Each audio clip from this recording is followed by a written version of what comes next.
Boa noite a todos e todas. Já estamos aqui. Lembrar que a gente não está passando ao vivo esse evento, queríamos muito que vocês estivessem aqui conosco, mas ele ainda vai para as nossas redes depois, então ainda consegue. Quem não conseguiu estar, já pode avisar que vai poder estar, vai poder assistir depois. Então, muito obrigado pela presença de todo mundo. Estamos aqui parte dos co-presidentes do IAB, não sei quantos aqui presentes sabem do nosso mandato coletivo, está encerrando agora o primeiro ciclo do mandato, né? Então estamos em 4 aqui: Tainá de Paula, nossa co-presidenta de Relações Institucionais, Cláudio Crispim, co-presidente de Administração, Afonso Eduardo Melo, André Afonso Melo, Afonso Eduardo Ride, quase, Afonso André Melo, que é nosso co-presidente de comunicação, e conosco temos também, que não puderam estar aqui presentes, não estão no Rio nesse momento, Marcela Abla, Mariela Oliveira, Marina Castanheira e Lígia Tâmela.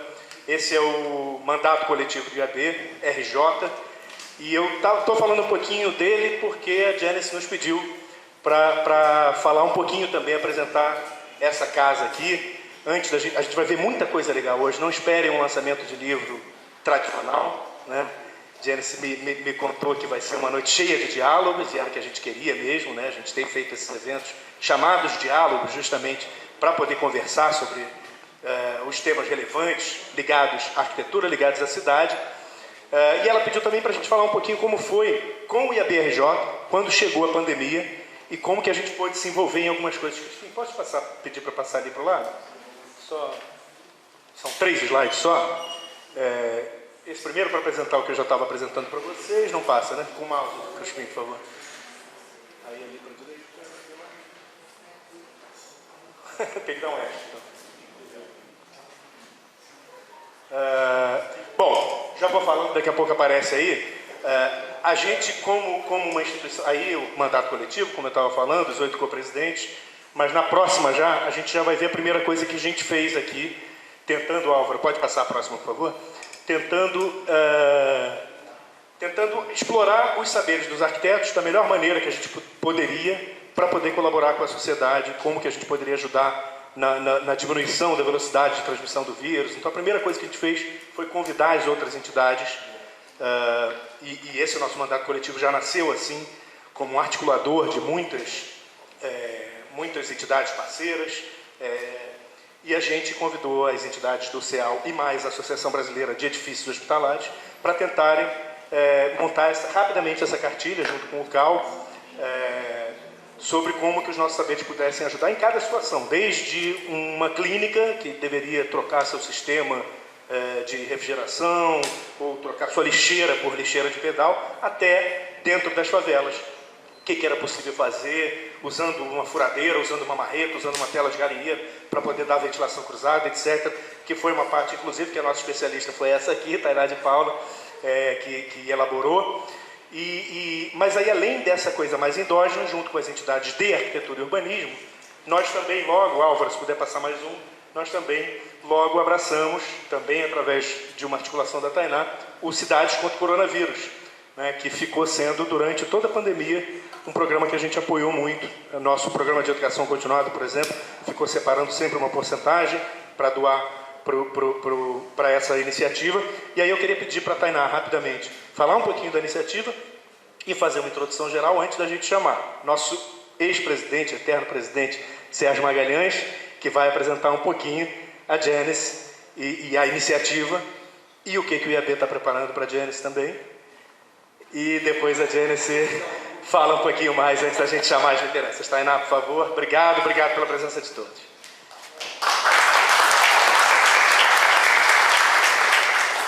Obrigada a todos e todas, aos que chegaram, aos co-presidentes, aos co-presidas, como eu gosto de falar, Janice, essa mulher extraordinária, e, claro, nosso eterno presidente do IAB, Sérgio Magalhães, que está aqui. Essa iniciativa consolidou muito uma política debatida ao longo dos anos, dos meses, pelo oxigênio. A gente foi atravessado pela pandemia e não faria sentido a gente se encastelar entre arquitetos que majoritariamente são de classe média, que majoritariamente conseguiram atravessar a pandemia minimamente cuidados ou tentando se cuidar, e a gente não conseguiu ficar estéril ao que acontecia na sociedade como um todo. A gente rapidamente movimentou as nossas articulações territoriais, tem várias figuras aqui conhecidas, já muito parceiros de longa data do IAB, tem Itamar, como um diálogo histórico nosso, pessoal da Providência, pessoal de Santa Marta, e assim a gente foi impulsionando os nossos diálogos nos territórios, criando uma rede de acolhimento, mas também de reverberação do que nós, arquitetos, sabíamos antes até da pandemia, que era muito importante. Então, a gente provocou, para além da construção da cartilha, a cidades contra o coronavírus, questionou e reverberou a discussão de moradia assistida, de melhoria habitacional, que há muito a gente vinha tentando impulsionar, inclusive um governo do Estado que não é do nosso campo, que não fazia o mesmo diálogo que o nosso, passou a dialogar e trazer arquitetos para o nosso campo. Tem aqui Ruth Junberg, uma das técnicas que se inseriram nesse contexto do governo do Estado, muito a partir da nossa provocação enquanto coletivo, Sérgio. Acho que a gente avança no Estado do Rio de Janeiro nesse protagonismo, acho que a gente passou a Covid de uma forma muito amadurecida, num diálogo para além da academia, para além dos nossos escritórios, para além dos nossos circuitos de organização, de articulação, mas com um diálogo muito franco, que a gente sempre vem falando, que é muito importante ter, que é a participação popular, a participação da sociedade civil e a importância da auto-organização, que eu acho que é o ponto-chave que a gente abre flanco e abre discussões importantes no pós-pandemia. A gente teve o contexto 2020, uma vereadora eleita no pós-processo, nós tivemos a carta aos candidatos no contexto de pandemia, que foi, inclusive, motivo de discussão do IAB, tanto do CAU Nacional, para serem construídas e provocadas em outros municípios. Acho que o IAB-RJ foi protagonista, inclusive, desse processo que a gente está vivendo no 2022, de discutir qual vai ser a agenda urbana a partir do chão da favela, a partir do chão da periferia, que eu acho que é a chave do Brasil, do pós-bolsonarismo, do 2023. Então, estou muito orgulhosa de fazer parte desse movimento e impulsionar não só o IAB-RJ, mas outros IABs, a provocar a discussão do Brasil que a gente quer ver no cenário de futuro. Oxalá que assim seja. Obrigada.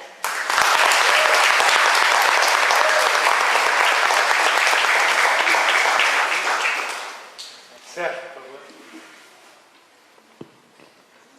Boa noite a todos, queridos amigos, colegas.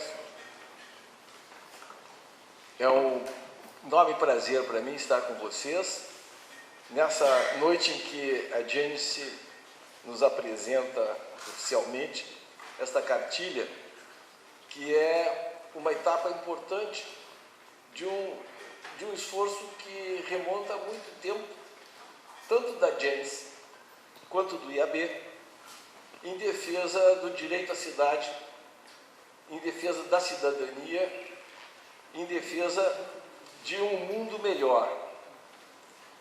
E eu acho que essa publicação tão singela, ela reflete bem um esforço enorme. E até diria, Janice, que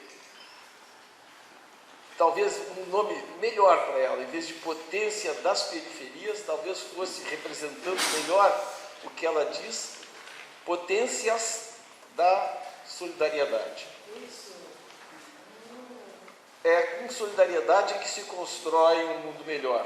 E é com solidariedade que as nossas populações de assentamentos populares têm demonstrado com grande força.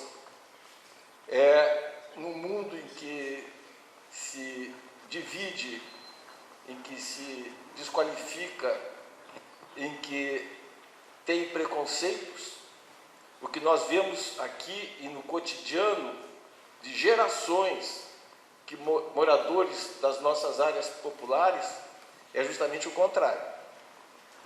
Então, eu penso que é um exemplo importante e é um futuro que nós vamos continuar construindo, Tainá.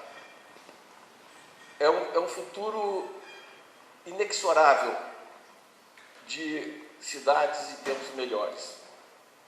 O IAB é uma entidade formada há mais de 100 anos, completou 101 anos. Ela é composta por adesão voluntária dos arquitetos e urbanistas brasileiros. Todos somos voluntários. E ao longo desta história, o IAB sempre esteve no melhor caminho. O IAB defendeu as favelas lá nos anos 40 e 50. O IAB defendeu o direito à cidade quando essa expressão não fazia parte da política e nem do vocabulário político brasileiro. E tem defendido isso insistentemente. Este IAB do Rio de Janeiro, há pouco menos de 30 anos, 28 anos, protagonizou, na direção do colega Luiz Fernando Janot, como presidente, um convênio com a Prefeitura do Rio de Janeiro para urbanização abrangente de favelas do Rio de Janeiro, chamado Programa Favela Bairro, que foi pioneiro na compreensão das necessidades amplas de uma favela e da sua inserção na cidade como um direito, como uma potência urbana e social. E esse mesmo IAB tem, ao longo desse tempo, mantido essa coerência. Portanto, faz muito sentido estarmos hoje aqui com a Janice, que dedicou e tem dedicado um esforço enorme, talvez em metade deste tempo do IAB, posso dizer assim? Pode. Em metade deste tempo do IAB, nesta defesa intransigente por um mundo melhor e por um reconhecimento dos assentamentos populares nos seus direitos de cidadania. Hoje nós temos a nossa vereadora arquiteta, que tem exercido um mandato muito frutífero, com muita qualidade, que nos encanta e que nos defende nessa luta permanente. Então, eu diria também que eu gostaria de contar, nisso que eu vou falar agora, com o apoio de todos vocês, especialmente das lideranças que compõem esse esforço da publicação. Porque o presidente Igor e eu, como conselheiro vitalício do IAB Nacional, vamos apresentar na próxima reunião do Conselho Superior do IAB a proposição da concessão da condição de sócio honorário do IAB para a nossa querida Janice Perlman.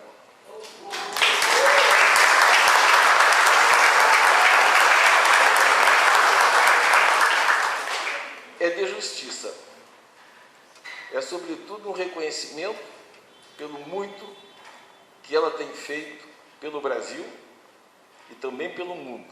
Não esqueçamos, a Janice fundou megacidades com uma compreensão muito anterior sobre os valores a serem preservados na metrópole contemporânea. Enfim, nós vamos ter uma noite muito bonita hoje, com a apresentação e os depoimentos das lideranças que participaram deste esforço de solidariedade, de empatia e, eu diria que, sobretudo, de amor. Obrigado.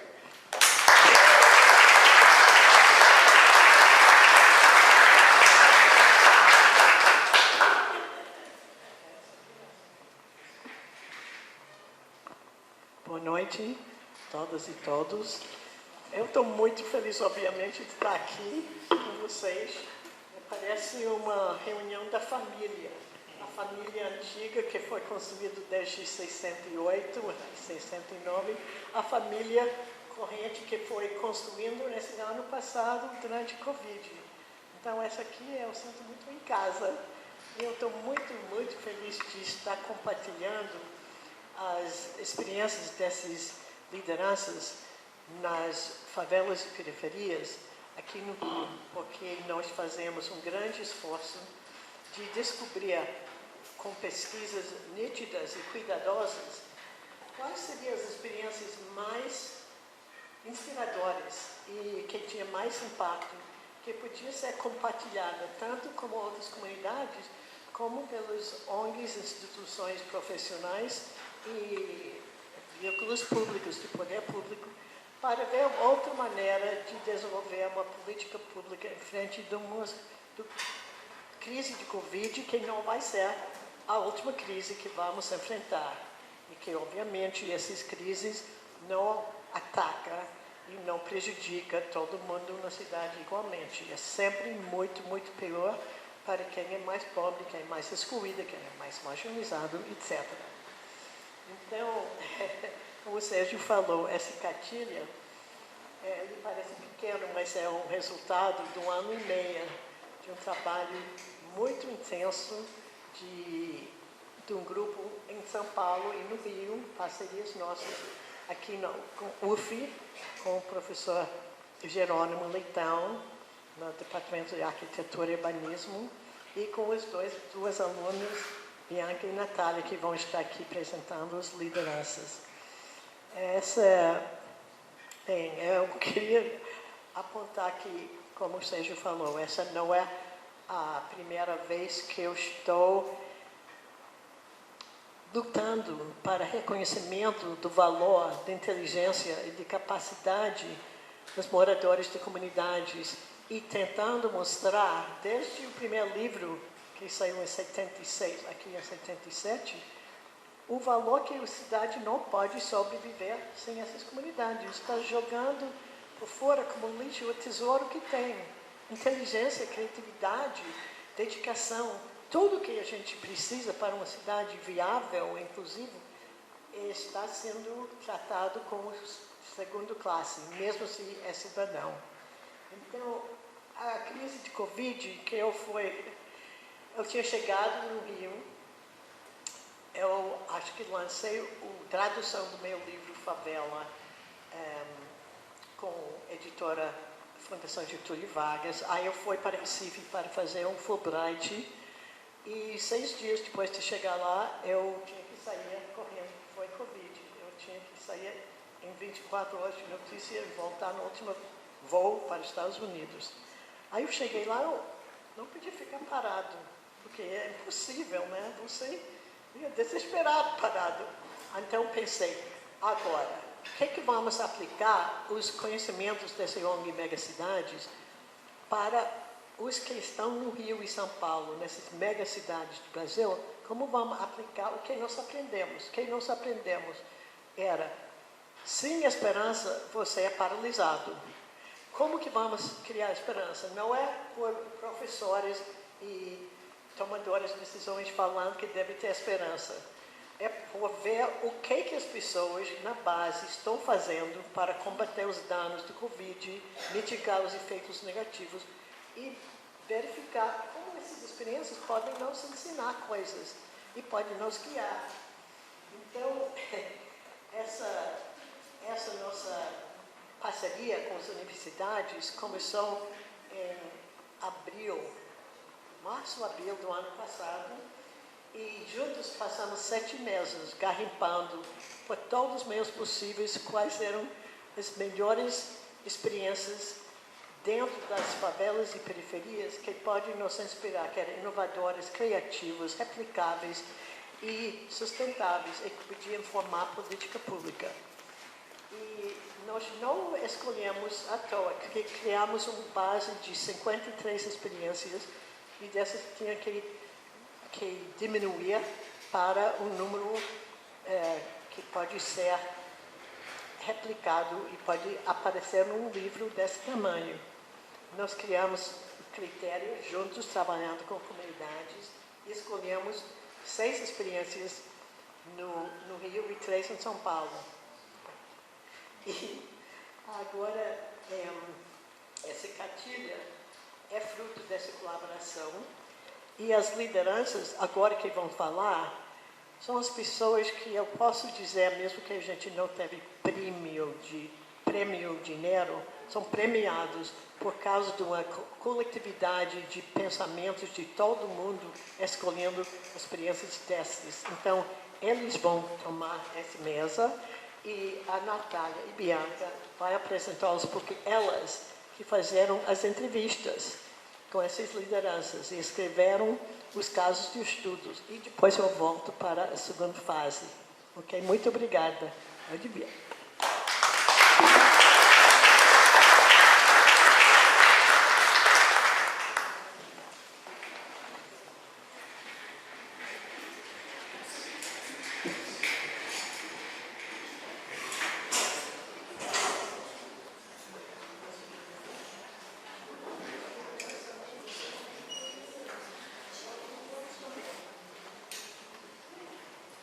Essa casa viva, pode todas as lideranças aparecer nessa mesa agora, por favor, vocês estão chamados.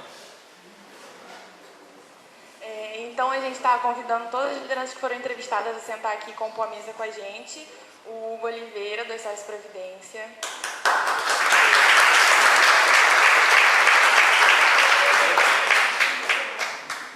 A Diana e a Larissa, do Mulheres da Parada.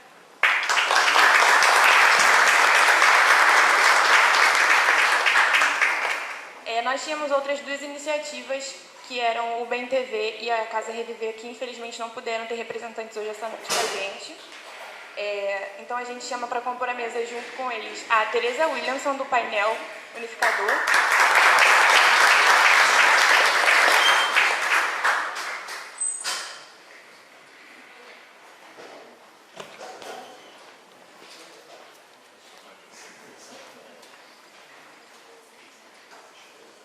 E também o Thiago Firmino, do Santa Marta contra a Covid.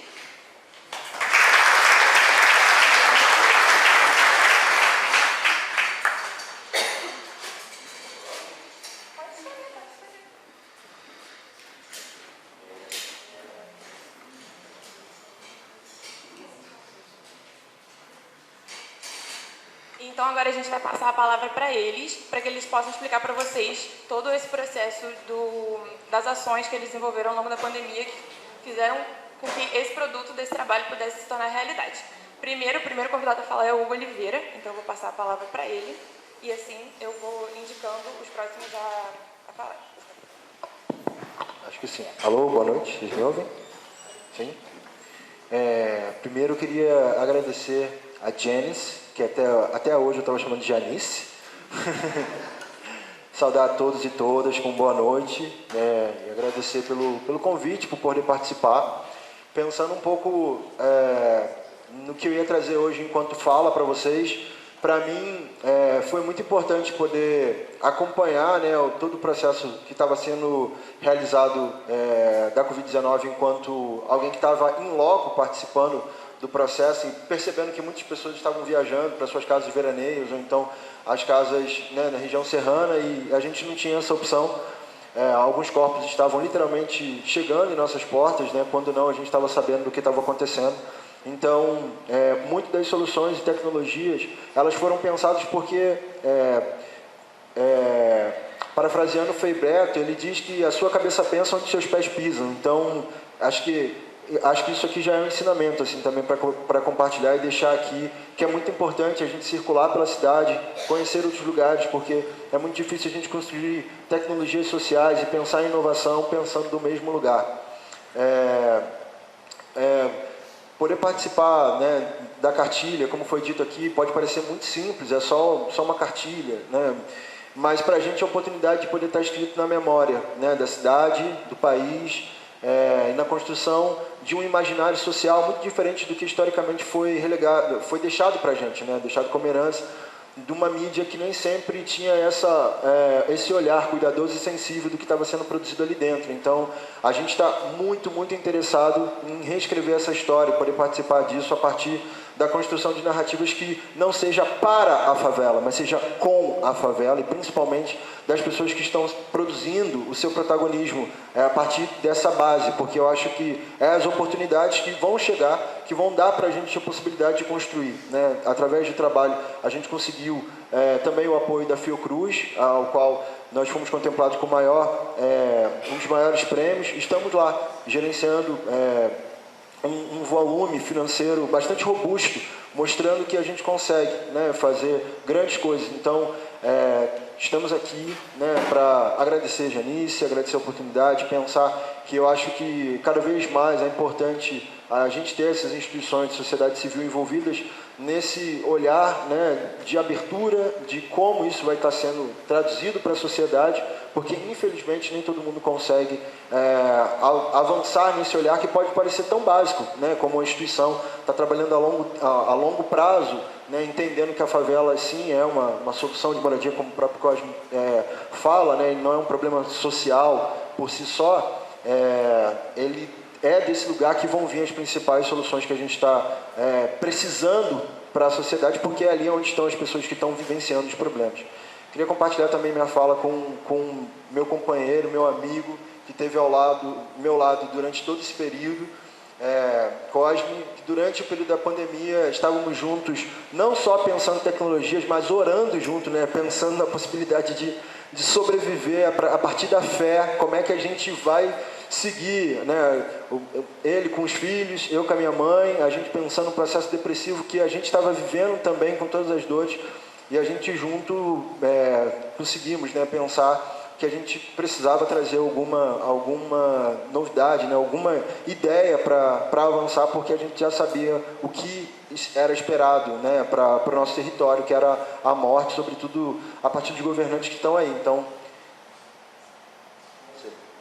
boa noite, pessoal. Vou saudar a todos.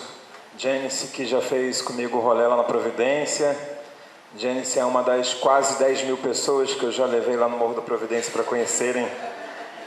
Mas ela é muito interessante, que ela não parava. A gente estava andando pelos becos do morro e ela sempre inquieta, perguntando tudo para todo mundo.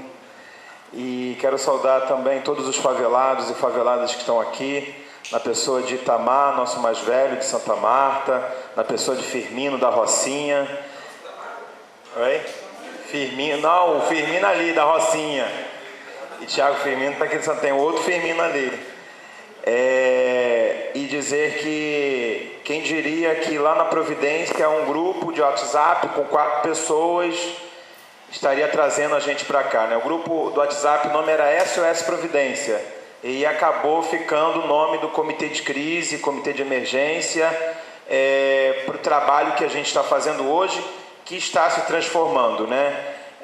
Firmino lá no Santa Marta, o trabalho da sanitização me encheu de orgulho, porque provavelmente foi o primeiro bairro pobre ou favela a se organizar para limpar, para sanitizar a sua favela. E isso é um tapa na cara do governo, isso é uma vergonha. As nossas secretarias, o nosso governo, os nossos ministérios não se mobilizarem e colocar os favelados na rua. E muitos dos nossos favelados ficaram doentes, os que estavam na linha de frente foram os primeiros a sentir as dores, porque tiveram que ir para a rua. Quem era comunicador, quem era sambista, quem era artista, quem era guia de turismo, como a gente, teve que virar distribuidor de cesta básica, teve que virar distribuidor de álcool gel, teve que virar distribuidor de máscara, e teve que virar também pesquisador e fazer censo na sua favela para poder entender o que estava acontecendo, porque a Secretaria de Saúde não conseguia dar conta, porque, enfim, não vou nem dizer do nome do inominável que está aí, que não deu conta de tantas coisas que nós, com as nossas tecnologias, com a nossa potência, Firmino, com o nosso saber do nosso território, como o Hugo disse, a cabeça pensa no chão que está pisando, que nós demos conta. Estamos aqui e vamos estar em vários outros lugares explicando e ensinando como é que se faz política, como é que se organiza, como é que a gente luta pela vida. Nós saímos gritando pelas ruas que queríamos viver. Nós saímos gritando pelas ruas que não queríamos morrer de fome e não queríamos ver os nossos morrerem de fome. E nós alimentamos, e nós levantamos, e nós nos organizamos para dizer que nós queremos viver. Quem está aqui, quem está sentado, quem está falando e quem está ouvindo é o povo que gosta de vida.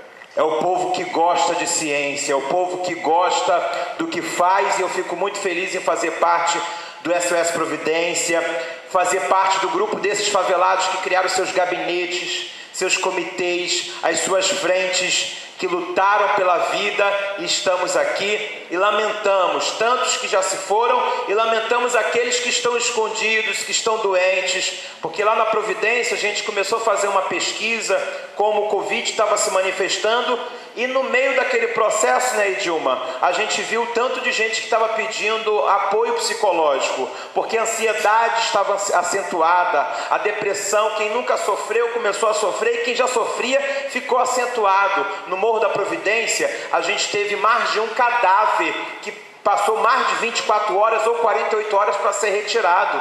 E se não fosse a gente, com o nosso poder de oratória, ô Firmino, se não fosse a gente ligando para um jornalista da Globo, pedindo para que retirasse o cadáver, pedindo ajuda, ou gritando, falando, olha aqui a nossa vaquinha, para a gente conseguir apoio, se não fosse a gente não estaria aqui agora, não estaríamos com essa evolução de entendimento do nosso saber.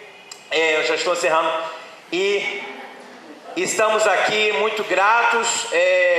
Vocês estão vendo aqui alguns favelados, mas saibam que atrás da gente tem equipes e equipes enormes e muitos outros favelados representados aqui. Só para concluir, a nossa tecnologia social, ela foi construída durante o processo. A gente dividiu o morro em 6 áreas, e em cada área do morro tinham duas lideranças que a gente batizou carinhosamente de MM, que são moradores monitores. Então eles ficavam passando através do WhatsApp as informações de quem estava com os sintomas durante aqueles 14 dias que foram pedidos para que pudesse se manter afastado. A gente tinha um acolhimento, e com a captação dos recursos que a gente tinha na época, a gente conseguia fazer com que o alimento chegasse até a casa dele, ou material higiênico, ou material de limpeza também. Então, essa foi a grande diferencial da Providência na construção dessa tecnologia. E depois a gente foi construindo outras, né? O Cosme trouxe para a gente a ideia de um gás para as mulheres da Providência, depois surgiu a necessidade da gente conseguir os alimentos orgânicos, porque não bastava só os alimentos sólidos, né? E o atendimento terapêutico, porque a gente conseguiu fazer 2 mapeamentos durante a Covid, que identificou no segundo que havia uma necessidade maior de atendimento psicológico do que até mesmo de cesta básica. E agora a gente está com a nossa sede, estamos com espaço, construindo aí ideias para o próximo ano também. Precisamos da ajuda, e a AB já contamos com vocês. É isso. Obrigado, gente.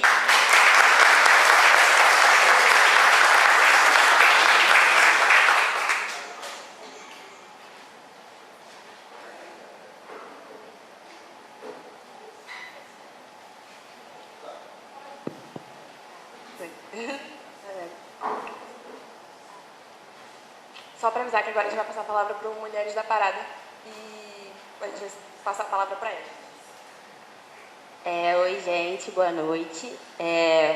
Gostaria de agradecer aqui, né, o convite por compor aqui essa mesa com um monte de favelado também, muito bom. A gente vem de São Gonçalo, região metropolitana do Rio de Janeiro, e precisamente lá no Sacramento. Ninguém olha muito para a favela, né? Então, veio a pandemia, aquele caos, você vendo um monte de gente passando, você vê seus vizinhos sem ter o que comer, as pessoas desesperadas, você também, né, como vocês falaram, saúde mental, né? A gente também já é instável, e você tem que pegar força para poder levantar as outras. E foi assim que Mulheres da Parada surgiu, né? A idealizadora, né, a Letícia, ela não pôde estar aqui presente, mas tem eu, a Diana, representando uma galera, e pensou, poxa, o que a gente pode fazer para essas famílias aqui que estão ao nosso lado e passando por tanta coisa. Então começamos a pegar doações, montar umas cestas básicas, entregar para a comunidade, para ter pelo menos garantir o alimento, né? E também entregando máscara, fazendo, né, essa campanha para usar máscara, lavar as mãos, pensando nesse cenário da pandemia, né? E aí, a partir disso, a gente viu que, tá, beleza, o pessoal tá comendo, tá usando máscara, e aí, é só isso que a gente precisa? Só deu o alimento e tá tudo certo. Aí a gente começou a identificar algumas necessidades que a comunidade, né, a favela tem. Então, não, só comida não. Pô, vamos pensar em um curso, uma capacitação, alguma coisa para essas mulheres. A gente atende mulheres, né, chefes de família, que a maioria, né, da comunidade das famílias lá são chefiadas por mulheres, mães solos, pretas. Então, a gente pensou, poxa, só o alimento? A gente pode pensar em mais alguma coisa. E aí a gente trouxe alguns cursos, né? Uma capacitação, uma profissão, dar algum norte, né, para essas mulheres. E pensando também na pandemia, né? Então, que coisas poderiam ser feitas, e a gente conseguiu promover alguns cursos. E também pensando no espaço que a gente tem, né, na favela, poxa, a gente pode plantar um alimento também, né? E aí, mais um recorte, né, do Mulheres da Parada, a gente estimulou esse plantio nos quintais, né, das famílias. Então, a gente ia lá, mostrava, olha, você tem esse espaço aqui, não precisa ser muito grande, você consegue plantar alguns alimentos. E você pode consumir eles, então, e é uma coisa livre de agrotóxicos, né? E você vai estar se alimentando, então você vai depender menos de outras coisas, né? Você vai estar colhendo seu próprio alimento. E aí foi um pouco dessa pegada, né, que as Mulheres da Parada têm. E aí a gente tem esse recorte. Hoje a gente se organiza assim, basicamente doação de pessoas físicas, né? A gente não tem nenhuma ajuda do Estado, governo, ninguém estendeu a mão, então todo esse movimento é a partir de doação de pessoas físicas. A gente vai correndo atrás, aí às vezes tenta escrever um projeto, alguma coisa para dar continuidade e atender essas famílias da Parada São Jorge, né? E aí a gente vem hoje, né, muito corre, assim, a gente consegue atender 200 famílias da comunidade, então é muita gente. E a cada dia a gente vai ficando, caramba, será que esse mês vai todo mundo conseguir pegar o alimento? E aí a gente tem, tá até aqui, né, o Mercadinho Solidário, que a gente também identificou que, poxa, eu vou dar a cesta básica pronta, então eu vou digitar o que a pessoa vai comer. Ó, ela vai comer isso aqui, isso aqui, isso aqui. E não tem poder de escolha, de, poxa, minha casa já tem feijão, eu quero comer outra coisa. Então, a gente veio com a ideia do Mercadinho Solidário, onde a gente disponibiliza os alimentos que a gente consegue de doação. E as mulheres, uma vez no mês, né, os chefes de família vão lá e elas montam o que elas vão levar para casa. Vai lá, escolhe, vou levar um macarrão, vou levar massa de bolo. E aí você dá o poder de escolha, né, que eles tiram isso da gente o tempo todo. Então, com o Mercadinho Solidário a gente conseguiu garantir isso. E quando a gente tem doação, aí vem as crianças, vem uma pipoca, vem um biscoito, fica muito feliz, né, que sabe, poxa, esse mês vai ter uma coisa muito boa. Então, o trabalho que a gente desenvolve, né, tem muito essa pegada. Eu vou passar aqui para a Diana, que aí ela pode compartilhar mais algumas coisas para vocês. Olá, boa noite. Me chamo Diana, né, representando aqui o coletivo Mulheres da Parada. Eu, né, antes de estar aqui, né, compondo essa equipe, eu também já fui uma das atendidas, passando por uma dificuldade também na pandemia, né, a gente acabou sendo dispensada, falta de emprego, e a gente acabou passando por muitas, né, dificuldades, a gente tem aquela luta diária, né, pessoas, né, que estão precisando, você está precisando, mas seu vizinho também precisa, e chegou em muito boa hora, né, essa ajuda no Mercadinho. Eu fui uma das voluntárias também, estava ajudando lá essas mulheres, porque nessa visão a gente via que você não precisava de muito para estar ajudando o próximo, né? Porque a gente via elas indo de casa em casa com carrinho de mão para poder pedir os alimentos para quando no começo as pessoas doavam assim.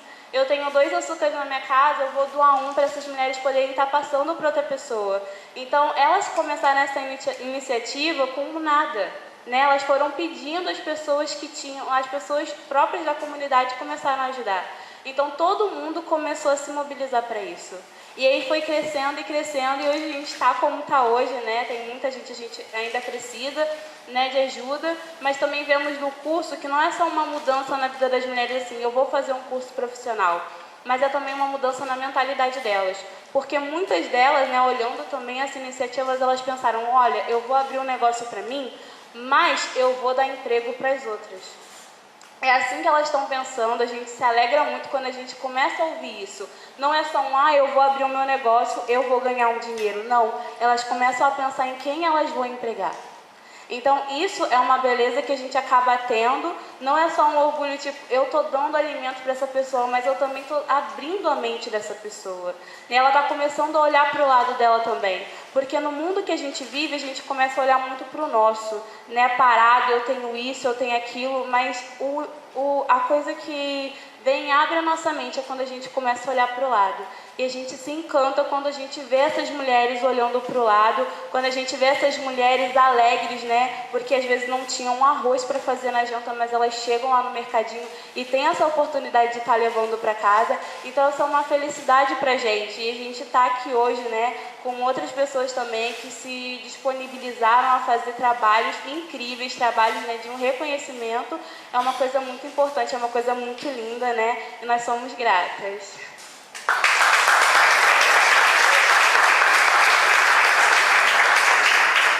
Agora a Tereza vai falar um pouco do painel unificador. Oi, estão me ouvindo? Ok. Obrigada, Janice, obrigada a toda a equipe, né, envolvida aqui no desenvolvimento dessa cartilha. É uma grande honra para mim estar aqui com vocês. Eu queria comentar que eu não sou idealizadora do painel, eu sou gestora. Nossa organização, a CONCAT, faz a gestão desse projeto. Enfim, somos várias pessoas. O Igor está aqui comigo, ele coordena o projeto atual que surgiu a partir do painel, que é um curso de pesquisa sobre justiça hídrica e energética.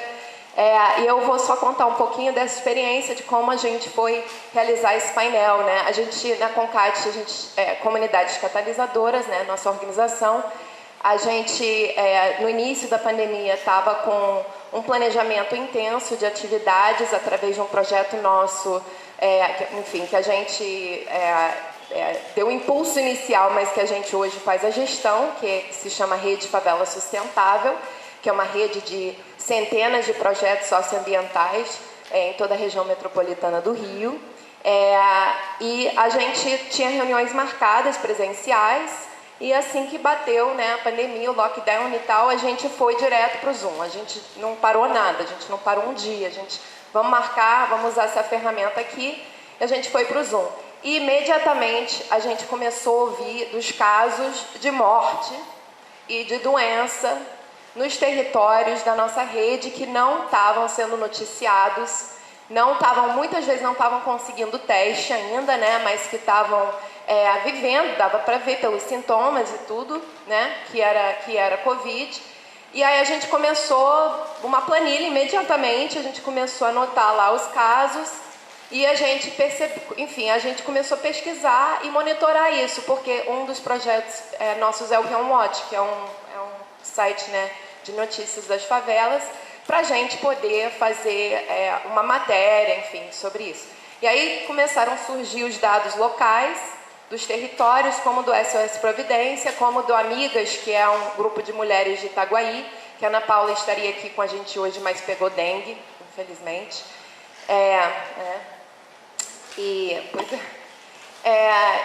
Enfim, e aí a gente começou a ver essas redes locais que estavam coletando dados, então estavam ali na linha de frente, vivendo os impactos, estavam, enfim, fazendo todo o trabalho de prevenção, o Estado não estava entrando, além disso, estavam coletando dados, né? Então, assim, a gente começou a pensar como unificar todas essas fontes. É importante falar do Voz das Comunidades, né, que criou um painel lá, que estava, inclusive, pegando esses dados locais e clínicas da família que algumas estavam conseguindo, né, documentar os casos, e a gente, enfim, foi unificando tudo isso. E aí a gente conseguiu uma parceria com a ESRI, que é a empresa que faz esses mapas, né, de GIS, ArcGIS, deles cederem um engenheiro 1 mês para trabalhar com a gente para construir o painel unificador. E aí a gente, assim que tivemos esse sinal, né, que seria possível, seria viável construir, a gente começou a realizar reuniões com os parceiros dos projetos coletivos voltados para a questão da Covid, para a gente construir junto esse painel. E ele foi lançado em julho de 2020, com esses dados inicialmente. Eventualmente, através de parceria com o ICICT da Fiocruz, a gente conseguiu fazer um processo de utilizar áreas de influência de CEP para estimar dados de favelas. E para que o painel, até hoje, agora, ele atende 450 favelas da região metropolitana. A gente conseguiu documentar mais de 8 mil casos de Covid, o que bota as favelas do Rio num patamar de... seria o 70º país no mundo em termos de morte de Covid, seriam as favelas do Rio de Janeiro. Seria o equivalente a quantas pessoas morreram na Costa Rica, né? Só nas favelas do Rio de Janeiro. Então, a gente conseguiu documentar isso, a gente fez muita pressão para que a vacina chegasse mais rápido, enfim, várias questões contra a fome, foram muitas vaquinhas comunitárias, foi enfim, comunidades fazendo cestas agroecológicas, enfim, tantas respostas incríveis, né? A gente vê realmente de onde vem a força aqui na nossa cidade. E é isso, então a gente foi desenvolvendo o painel, tentando chamar esse alerta. O que ele mostra é que o Estado poderia ter feito isso, né? Se uma galera voluntária, porque a gente nunca conseguiu recursos financeiros para o painel, ele foi um trabalho voluntário que nossa equipe fez além dos projetos e com toda essa rede voltada para isso. Aí a gente teve as reuniões semanais, a pandemia inteira, e eram rondas afetivas e muita gente sofrendo, né? Mas tocando e aprendendo junto. Então é isso, essa história do painel unificador. Hoje ele se transformou num projeto, num painel unificador das favelas, não só da Covid, porque no ano passado foi votado pelos coletivos de desenvolver um curso de pesquisa. Então a gente agora está finalizando essa semana esse curso de 6 meses, onde 30 jovens e 15 lideranças, inclusive a Juliana que está aqui com a gente, né? Cadê a Juliana? Da Providência, estão nesse curso de pesquisa, e quinta-feira a gente vai lançar um relatório numa coletiva de imprensa, no Zoom, 14 horas, vale muito a pena. É um relatório que a gente conseguiu levantar dados em quase 1.200 famílias, em 15 favelas, voltados para a justiça hídrica e energética. Os jovens e as lideranças aqui construíram os indicadores da pesquisa. Enfim, eu estou com uma cópia dela no meu celular, a gente vai lançá-la para a imprensa amanhã e para o público na quinta. Quem quiser assistir, sejam bem-vindos, tá bom? E depois falem com o Igor também sobre o curso.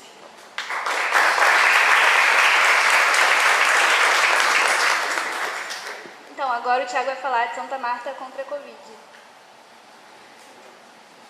Então, vou contar um pouquinho da minha experiência. Assim, os parceiros já falaram bastante assim, das palavras mais fortes, já que a gente não teve ajuda governamental. Mas a minha experiência no Santa Marta foi muito louca. Assim, eu trabalho com turismo de experiência no Santa Marta, né, então todo dia estava com turista, visitante, né, mostrando um pouco da história, da vivência do Santa Marta. E a gente, ali pouco antes da pandemia, estava sabendo a notícia, mas na minha cabeça, isso é coisa de gringo, vai só ter, né, Covid lá fora. Até que a coisa ficou mais séria, foi chegando de verdade. Chegou com força. E aí, antes da pandemia, eu tinha feito um curso muito doido isso, né, cara? Eu trabalho com turismo, mas é uma coisa que eu gosto de carro. Então eu tinha feito um curso de estética automotiva, pensando em empreender alguma coisa lá na frente. Falei, vou fazer um curso de estética automotiva. E foi esse curso, justamente na pandemia, que me deu muito ensinamento, né? Por mexer também com muita coisa química, com muito químico. Foi esse curso que me deu o suporte inicial para poder, né, abrir o Santa Marta contra a Covid-19. E aí, logo em abril, a gente, né, eu tive veio a pandemia com força, a gente sabia que as favelas iam sofrer demais na pandemia, né? A gente sabe muito bem das experiências, ia ficar sem apoio nenhum, como a gente ficou a pandemia inteira sem nenhum tipo de apoio. Então a gente veio na pandemia, né, alguns conhecimentos eu já tinha, né, de alguns produtos químicos, a gente começou também a desmistificar um pouco dessa questão de produto químico. Parecia que era uma coisa só que tinha na China. Quando eu fui começar a ver, pô, bota eu tenho, máscara eu tenho. Macacão é macacão de estética automotiva, de pintura de carro, aquele mesmo macacão. Aquela bomba costal aqui tem na roça. Quando eu fui na roça tinha. Eu falei, pô, então tem tudo aqui. E aí os produtos químicos, né, tudo aquela coisa mirabolante. Não, você não sabe mexer. Quando eu fui ler, eu falei, cara, produto ácido, alcalino, não sei o que. Eu falei, não, vou estudar isso aqui, vou começar. Nessa brincadeira de estudar, eu estava sendo, né, monitorado por Paulo, que também é dono do Paulo Vonix, que é o dono de uma empresa estética automotiva. Ele foi dando suporte para a gente também. E, cara, a gente alavancou. Nessa brincadeira, em 1 mês e meio, 2 meses e meio mais ou menos, eu fiz 3 cursos online com especialista de sanitização de ambiente. E foi aí que eu alavanquei, né? A gente sem vaquinha, sem nada ainda. E aí a gente começou. Agora estou formado em 3 cursos, já, né, usei minha experiência, agora vamos avante. Chamei mais ou menos vários moradores que eu administro o grupo do WhatsApp no Santa Marta. A gente estava com 3 grupos, hoje a gente diminuiu um pouquinho, está com 2. Então, tem em média no grupo do WhatsApp 2 grupos de 500 pessoas, mas eu tenho 750, 800 telefones. Tem gente que não gosta de ficar no grupo, mas então a gente usou essa comunicação, né, no Santa Marta para chamar voluntário. A gente chegou em média 15, depois a gente ficou realmente com 12 pessoas seguindo. Eu passei todo o meu conhecimento para o pessoal, né, do curso, peguei os PDFs do curso, fui passando. A gente teve apoio do Médicos Sem Fronteiras, o Paulo também deu suporte para a gente online. Enfim, a gente foi usando todo o suporte online, né, até com medo de morrer. A gente vai morrer. A briga maior, cara, que eu digo, foi com a nossa família, porque tipo assim, a gente tinha que botar a cara na rua. Chegava alguns momentos assim, de pandemia, cara, não tinha ninguém, o pessoal ia trabalhar. Eu falei, meu Deus, minha mãe, não vai, Barro, tá maluco, tu vai morrer. Cara, eu ficava apavorado, eu tive crise de ansiedade, tive psicólogo, junto para a equipe também, quase toda, né? A gente entrou numa crise fortíssima de ansiedade, e foi o que ela falou. E mesmo assim a gente tinha que continuar. Enfim, a gente continuou, conseguimos vaquinha, tudo com amigos, parceiros, turistas que já foram no Santa Marta. A gente conseguiu sanitizar com qualidade. Hoje, eu acho, né, a gente se tornou a primeira favela no Brasil ou no mundo a ser sanitizada pelos próprios moradores, sem ajuda nenhuma governamental, né, sanitizando de qualidade, a ponto de até pessoas do governo e pessoas de empresas de rua vinham pedir apoio, suporte para a gente de como diluir, de como fazer, de como se portar, porque uma coisa é você sanitizar uma área fechada, que a grande maioria das empresas no Brasil fazem a área fechada. Agora, você sanitizar uma favela, a área aberta, é complicado. Você tem animal de rua, você tem crianças na rua, você tem morador também que insiste que não usa máscara, e o produto químico dá irritação na pele, dá irritação no nariz, na mucosa, enfim. A gente teve que enfrentar esse leão também, né, que tinha morador que era resistente, falei, vai usar máscara, ele não queria usar. A gente estava numa briga ferrenha, enfim, a gente usou a comunicação, fizemos pesquisa, viramos até pesquisador, fizemos pesquisa online, a gente mandava pelo WhatsApp dos moradores pesquisas, e junto com o laboratório da UESC, depois no meio do caminho do processo, chegou junto a gente conseguiu mapear o Santa Marta. Então a gente colocava um mapa na parede, ao invés de a gente sanitizar a favela inteira, que dava um trabalho de quase 6 horas, embaixo do sol, a gente começava 9h30 da manhã, a gente ia ali para 2, 3 horas da tarde sanitizando no Santa Marta. Então a gente fez o quê? Distribuía, né, fazia pesquisa online pelo WhatsApp, fazia um mapeamento e a gente começava a ver o mapa de calor no Santa Marta. Então a gente começou a mapear até com as ONGs que estavam também, né, pegava muitos dados, onde morreu alguém, morreu aqui alguém ou outro. Então nesse mapa a gente ia sanitizar onde estava o mapa, o calor estava mais intenso, onde estava começando as pessoas a se infectar mais e via óbito algumas outras pessoas. Então a gente focava também nessas regiões vermelhas. Então a gente virou pesquisador, sanitizador. No final das contas, a prefeitura até liberou para a gente pegar os alimentos nos postos de saúde e não deu suporte nenhum. Tive que usar meu carro para pegar quase 1 ano buscando cesta básica. Meu carro ficou agora no final cheio de arroz, feijão. Cara, tinha tudo no meu carro, né? E carro de amigos, enfim. Então a gente entregou ovo, porque não tinha carne, estava muito caro. A gente entregou. Teve um dia que eu entreguei quase 2.000 ovos na ladeira. A gente, enfim, entregou cesta básica. Tinha várias ONGs em Itamar também. Estava com o pessoal do ECA entregando máscara, fazendo os dados, acompanhando. Cara, a gente fez eu chamo parecia guerra, cara. Era uma guerra, na verdade. A gente não sabia o dia de amanhã. Até a própria equipe, a gente tinha medo da própria equipe, dos parceiros da gente, teve 2 pessoas que se infectaram, meu irmão também infectou. Nessa brincadeira também, na brincadeira não, né? Nessa guerrilha, a gente conseguiu trazer os dados do bem para dentro do Santa Marta, a gente conseguiu fazer quase 800 testes de Covid em uma semana, depois a UERJ veio e fez mais 100 testes de Covid, porque a gente justamente estava numa fase que não tinha teste para ninguém, quem tinha era quem pagava ali para poder ter o teste. A gente conseguiu trazer os dados do bem para dentro do Santa Marta, e tudo voluntariamente, através de vaquinha de amigos, de parceiros. A gente ficou 1 ano e 4 meses fazendo a sanitização, a gente sanitizava 3 vezes por semana, os dados ficaram super baixos. Quando a vaquinha começou a cair muito, a gente começou a sanitizar 2 vezes, os dados começaram a aumentar um pouco. Quando chegou dezembro do primeiro ano, a gente parou dezembro porque não tinha R$1 para a gente nem almoçar. E quando a gente, dezembro, o pico no Santa Marta de morte subiu, tipo de infectados foi ao limite, assim, pelos dados geral. E aí a gente, até morador estava ajudando a gente com grana, com dinheiro, enfim, ajudando o pessoal da rua, gringo, né, que vinha também, que já veio no Santa Marta, ajudou. Enfim, a gente conseguiu se virar, né, virar uma equipe muito forte, né, especializada de verdade. A gente até fez outros trabalhos em outros lugares. A gente foi parar em Vitória, Espírito Santo, para sanitizar uma favela e passar o conhecimento para os amigos nossos de Vitória.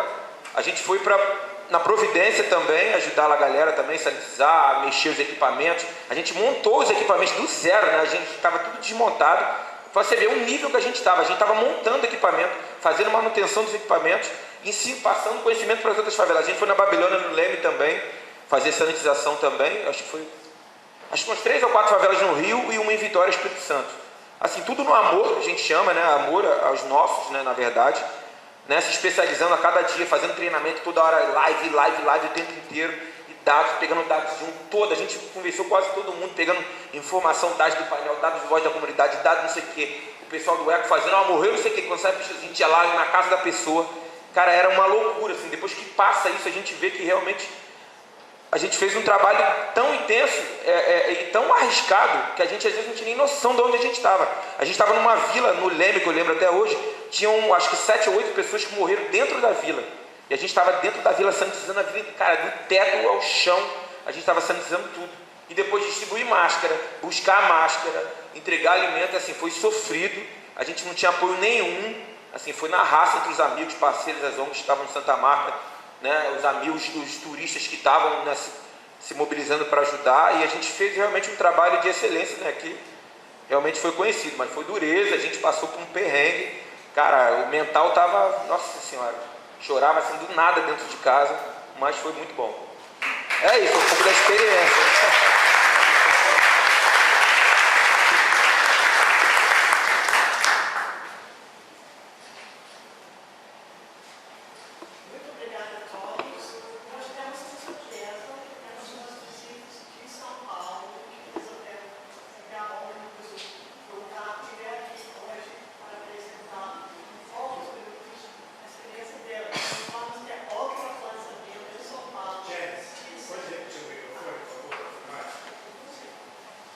Como foi explicado no início, essa cartilha é um trabalho em conjunto da Universidade da UF aqui do Rio de Janeiro e da USP em São Paulo.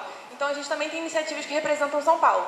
Assim, a gente teve uma iniciativa que veio até aqui no lançamento do Rio de Janeiro apresentar também o seu trabalho, que foi as Guardiãs do Território, que a gente vai ter a representante Vânia Silva falando aqui com a gente. Pode vir, Vânia.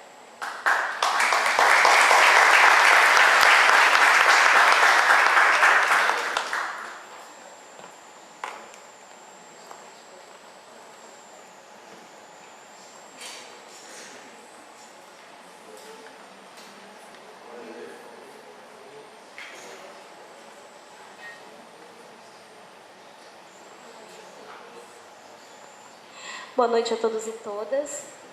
Gente, para nós, do território Jardim La Pena, as guardiãs e toda a comunidade, é uma honra muito grande estar aqui hoje. Principalmente por conhecer pessoas extraordinárias. Esses rostos aqui representam a resistência das periferias. Nós já temos a desigualdade social como fonte dos principais problemas da nossa sociedade. Mas nós temos também a questão de raça e de gênero. E é nessa questão de raça e gênero que se levantam as mulheres do Jardim La Pena no início da pandemia. Como os nossos amigos aqui falaram, e eu vou tentar ser breve porque eu sei que o tempo é curto, os enfrentamentos são os mesmos. A ausência do poder público e a comunidade tendo que buscar aí as suas próprias saídas de emergência para dar resposta à questão da Covid. Então, gostaria que ficassem de pé a Rita de Cássia e a Raquel Conceição.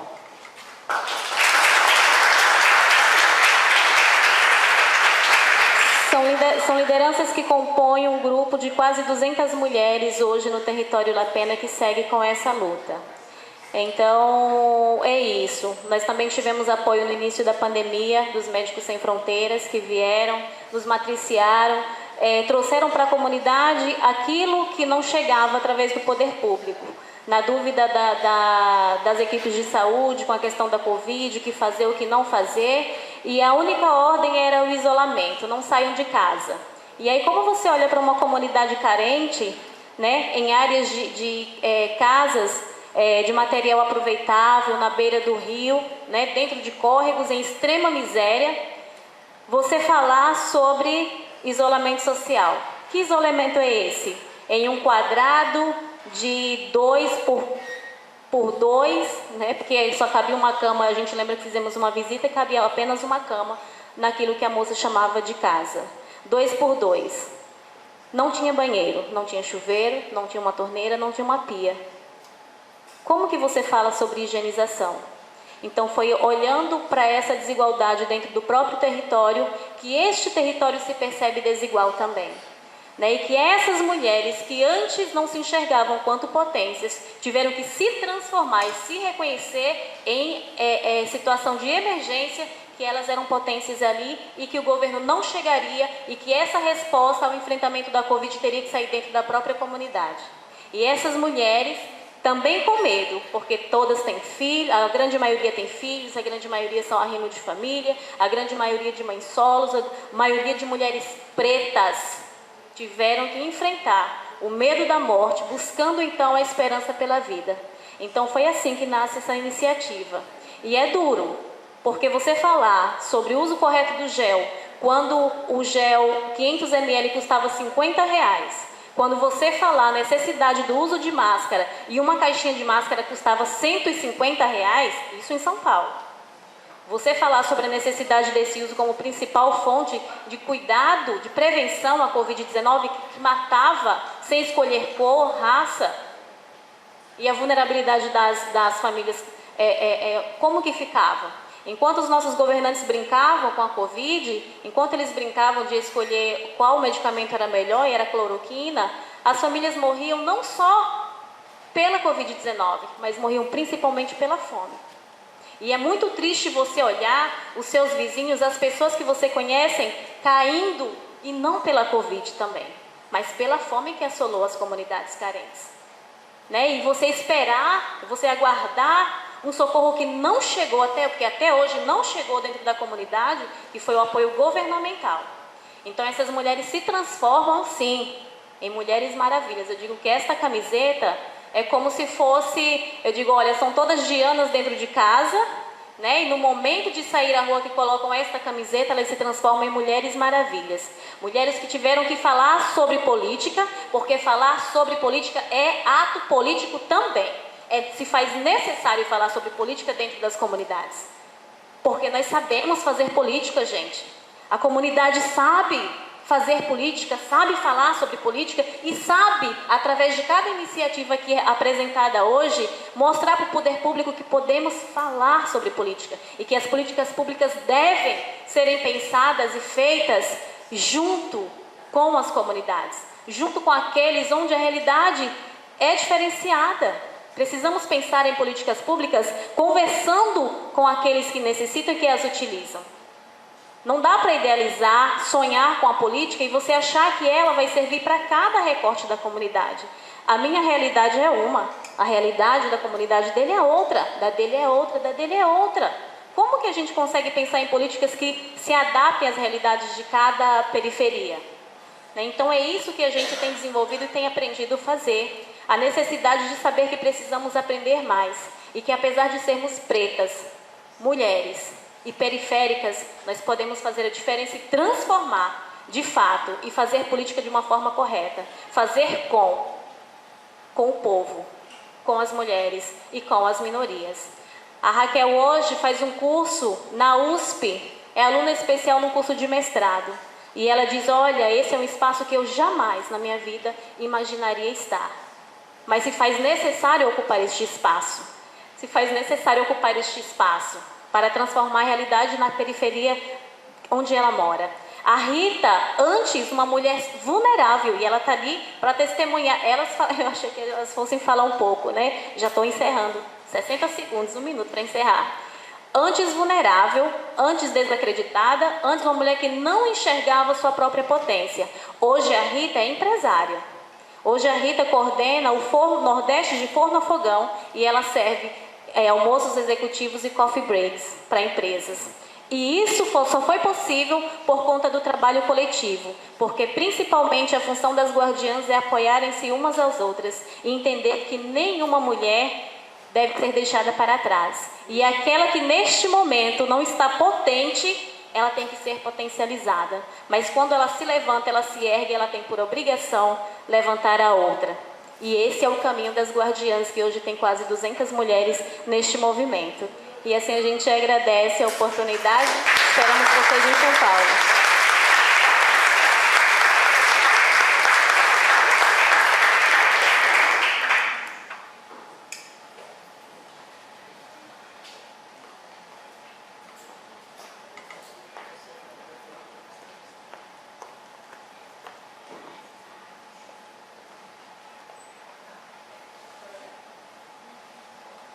Agora sim? Ah, tá.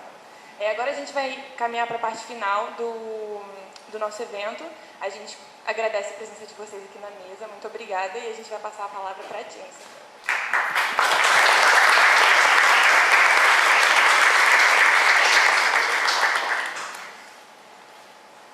Essa aqui está funcionando? Ótimo.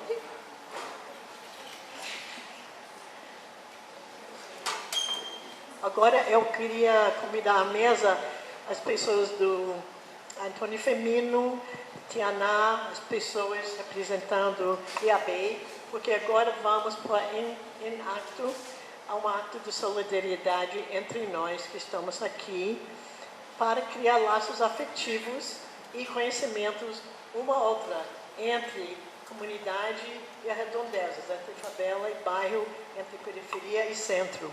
Por quê? Porque uma das coisas que nós percebemos em todos esses estudos foi que, como o Sérgio falou, no centro de todos, o fio condutor entre todas as experiências, é uma solidariedade tão poderosa, é uma coisa com uma potência tão grande, uma potência não aproveitada, é uma esperança, é uma resistência e um grande amor. Todo baseado num grande carinho e amor. Não somente trazer máscara ou álcool gel, mas trazer com carinho, escutar a pessoa que fala do perto de um membro da família, dá uma mão, dá um abraço. Isso está todo feito no base de um amor que o asfalto está faltando um pouquinho, né? Eu estou ficando, quando fico num prédio aqui, as pessoas no elevador nem se olham para o outro. Olha aqui, olha aqui, olha aqui, olha cá, mas nem se cumprimenta. A favela é muito mais conchegante, eu sinto muito melhor, principalmente porque todo mundo se cumprimenta, todo mundo está aberto para um ser humano, encontrar outro ser humano. Então, o que eu pensei agora é que,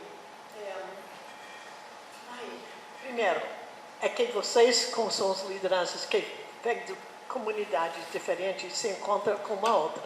E, pessoalmente, já tivemos um live com todos vocês falando, tivemos um lançamento virtual, mas nada como estar juntos e se conhecer para formar uma solidariedade entre vocês que vai durar. E o segundo é que vocês vão se conhecer as outras pessoas aqui que não estão aqui por causa de nada. São pessoas que dedicaram suas vidas, sempre suas vidas ao longo da vida profissional, para apoiar essas lutas para a cidade, para o direito à cidade, para ser cidadão. Então, todo mundo aqui é uma parceria potencial e um amigo potencial de toda outra pessoa aqui. E por isso que eu queria quebrar aquele lançamento de um livro que a professora fala e depois todo mundo bate palmas, pergunta algumas perguntas e vai embora. Não. É para construir uma solidariedade, uma conversa. Quando voltei para o Rio, depois da minha primeira pesquisa, que foi 68 e 9, em Catacumba, Nova Brasília e Caxias, voltei 30 anos depois para entrevistar as mesmas pessoas, seus descendentes, filhos e netos, e ia nos mesmos lugares. Eu acompanhei a história da vida. O que eu descobri? As pessoas que moravam em Catacumba, que interagiram com as outras pessoas de Ipanema e Copacabana, especialmente as crianças que jogaram futebol, que visitavam a casa dos pais dos outros jogadores, tinha uma grande vantagem em subir na vida, socioeconomicamente. Não foi nenhuma comparação das pessoas que moravam longe e não tinham nenhuma experiência de conviver. E, claro, passou muitos anos, e em agosto 1º de 2022, chegou um artigo do New York Times dizendo que é um estudo de como que foi 72 milhares de pessoas estudadas, pessoas entre 25 e 44 anos de idade, comprovando que a amizade entre rico e pobre, entre os incluídos e os excluídos, é o fator mais poderoso para reduzir a pobreza.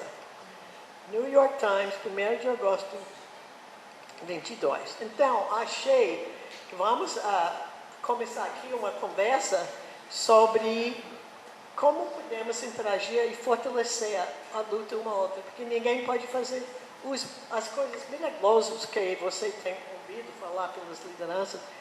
Foi o custo de sangue, é muito difícil. Não era porque eles são fora de necessidades humanas. É uma luta brutal. Então, eles cada um tinha algum acesso de alguma ajuda de alguma outra pessoa ou instituição, mas não sempre. Então, eu queria fazer hoje uma espécie de conversa. Então, eu gostaria de... eu não sei se as perguntas são aqui. Essas são nossas fotos, mas eu sei que nós estamos... ok? Assim, primeiro pode botar agora... Não, essa já falei, potência, pode botar as perguntas. Então, essas são as perguntas que nós falamos para que vocês se conversem com a outra, conversa sobre suas ideias, sobre como fortalecer as redes sociais e como criar oportunidades de criar uma coisa juntas, que você precisa do outro e o outro precisa de você. Eu tinha ideia, porque as políticas públicas que não conseguiram pegar, apesar de pessoas brilhantes e dedicadas ao longo do vida todo, inclusive Ruth Gilberg e Sérgio Magalhães e todo mundo aqui, era porque tinha uma certa distância de uma amizade permanente. E eu pensei, por que não obriga todo aluno a estudar em escola privada, com todo mundo que estudar na escola pública, de fazer um projeto junto, ou alguma coisa que eles têm que produzir junto para ver como outra pessoa é ser humano, inteligente e apoiador. Então, eu queria ver se... eu acho que não... Eu não sei como que vamos fazer com o tempo. Então, vamos fazer o seguinte. Ao longo do coquetel, vocês podem conversar uma a outra sobre essas perguntas, as aprendizados sobre as suas áreas de vida com uma a outra. E também, eu gostaria de terminar com duas coisas muito rápidas. Primeiro, eu sempre gostei muito, para fechar esse tipo de evento, a fala de uma mulher aborígena australiana que falou o seguinte, eu nunca esqueci. Ela falou, se você está aqui para resolver meus problemas, você pode voltar para casa. Mas, se você enxerga meus problemas como parte dos seus, talvez podemos trabalhar juntos. Então, esse é o propósito que eu levanto aqui hoje. Eu gostaria que todo mundo fique em pé e dá um aplauso para todo mundo aqui e agradecemos uma outra para quem pode...